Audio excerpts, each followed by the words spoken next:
En los últimos días pasaron cosas, como diría un expresidente de la Nación. Hacer la lista nos llevaría más tiempo del que tenemos. Le hicimos alguna, vamos a hacerlo. Y le pedimos a Carlos Raimundi, ex embajador ante la OEA, ahora retomando su trayectoria en la política argentina, que tiene ya más de 40 años, para que nos ayude a pensar. Hola Carlos, aquí Ernesto Lucero, ¿cómo estás? Hola Ernesto, ¿cómo estás? Un gusto muy grande.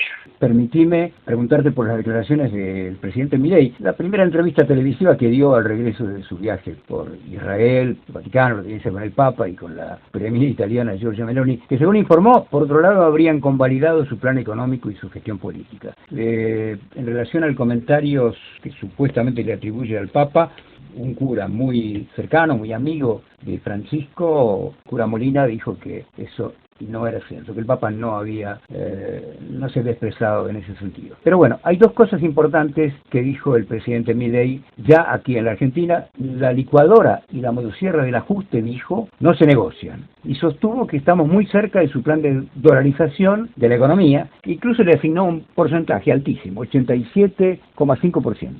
Primero, intuyo lo del Papa en dos aspectos. Intuyo que una persona de su envergadura no opina sobre la política económica de un gobierno determinado, opina sobre valores y ya los ha expresado en sus distintas encíclicas, en sus distintas cartas, discursos, etcétera, y no van en el sentido del plan de gobierno del actual de esta persona que está en la presidencia accidentalmente, ¿no?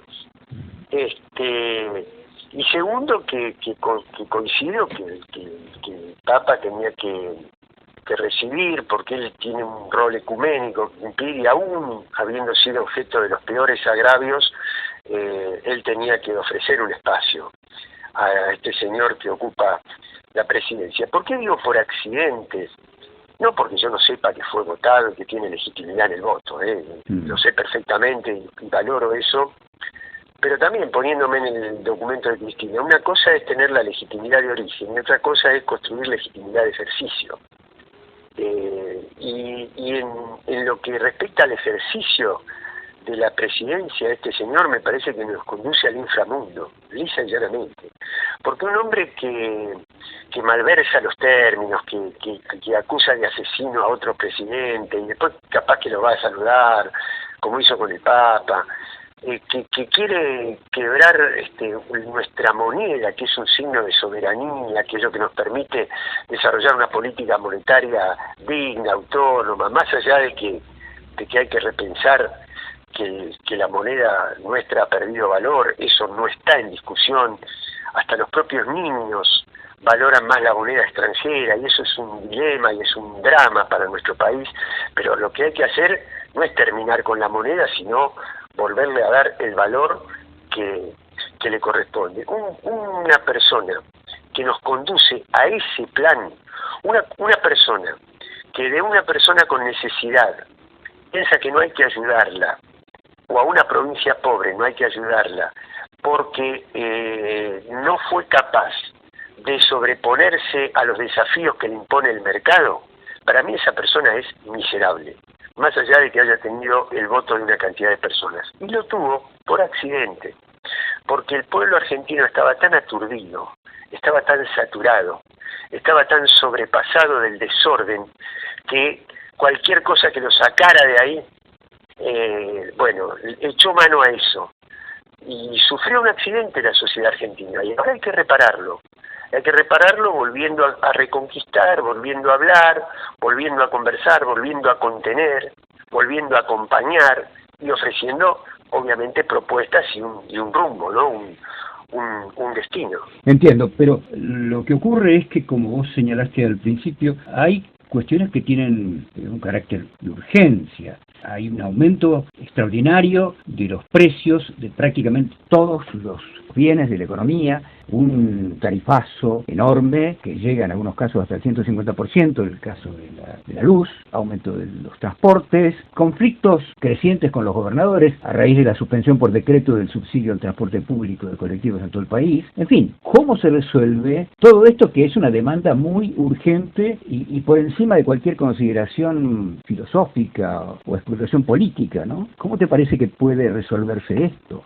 Primero, volviendo a hacer política en el sentido más profundo de la palabra, esta persona hace todo lo contrario, porque él hace un par de semanas había ganado la votación en general de una ley, y después, en lugar de conversar con quienes habían votado con él, los desafía, los atropella, los insulta. Entonces es una persona que no se sabe conducir. Yo no voy a entrar en el terreno psiquiátrico porque no lo conozco, no soy un especialista en eso, pero sí en el terreno político.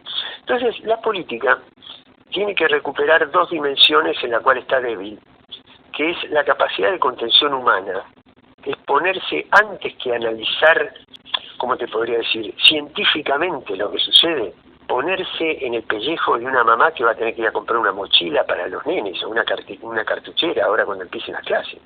Ponerse en el pellejo de un laburante que tiene 50, 60 años, lo he visto yo en la estación de Constitución, saltar molinetes porque no puede pagar el boleto del tren para ir a laburar o para volver del laburo.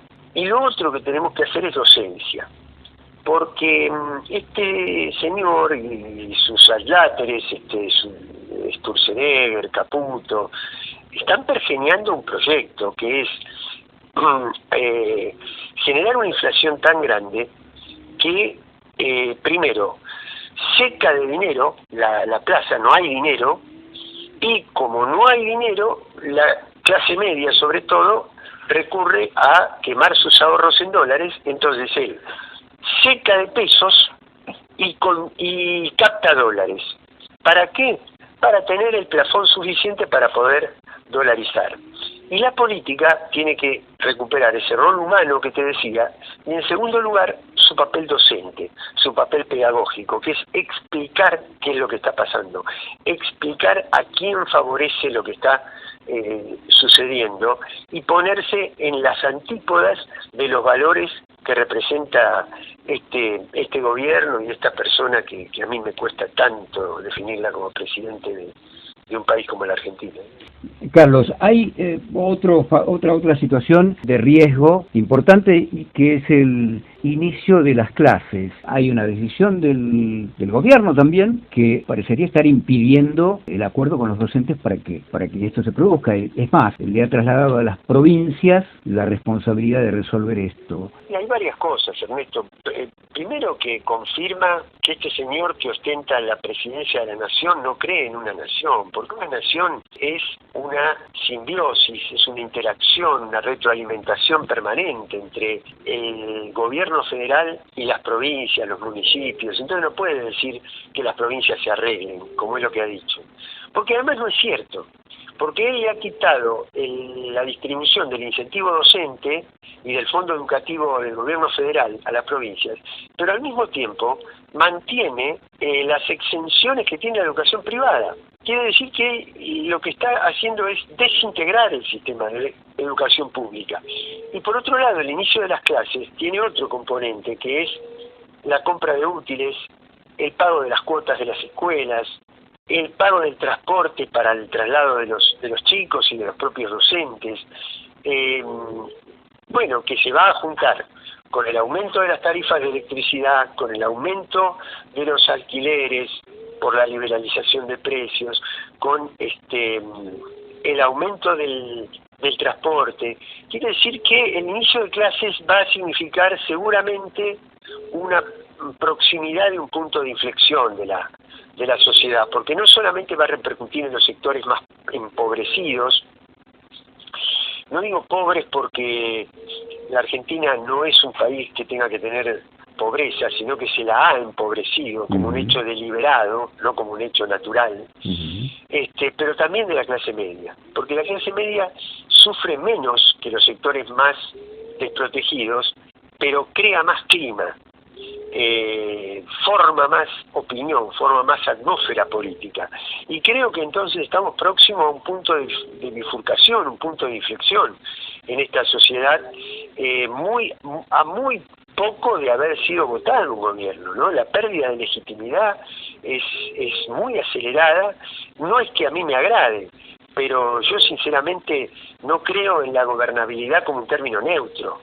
La gobernabilidad no es ayudar a un grupo de empresas a que saqueen un país. La gobernabilidad a mí me interesa porque le pongo valor, y ese valor ético y político que le pongo es que la gobernabilidad tiene que ser que las personas, que las familias, que los trabajadores, que los niños, que los trabajadores informales puedan vivir. Eso es darle gobernabilidad a un país, no darle gobernabilidad a un gobernante que lo único que está haciendo es legitimando el saqueo de la Argentina. Carlos, te agradezco mucho este tiempo que nos dedicaste y... No, yo te agradezco a vos, Ernesto, y quiero decir que escucho las entrevistas que vos haces y yo creo que vos estás realizando una tarea de amalgamamiento y que además es una tarea muy digna de un periodista que tiene más que las dotes de periodista. En tu caso estás haciendo una tarea muy altruista, muy necesaria en este momento, así que desde ya te saludo, te felicito, celebro lo que haces y por lo tanto estoy a disposición. Muchas gracias, Carlos, muchas gracias. Hasta siempre.